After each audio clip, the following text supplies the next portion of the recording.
হিচাপে কাৰ্যনিৰ্বাহ কৰি আছে আৰু মই ভাবোঁ তেওঁ যিমান যে কেচিৰ দীঘলীয়া অভিজ্ঞতা সেই অভিজ্ঞতা বিধায়কৰ জৰিয়তে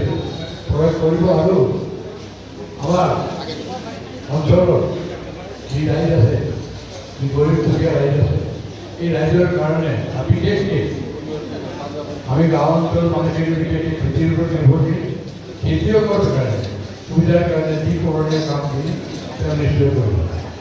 আৰু লগতে স্বাস্থ্যৰ কথা আছে শিক্ষাৰ কথা আছে বিভিন্ন কথা আছে এই কথাবিলাকৰ তেওঁ নিশ্চয় নজৰ দি আমাক অসমৰ ভিতৰত এক নম্বৰ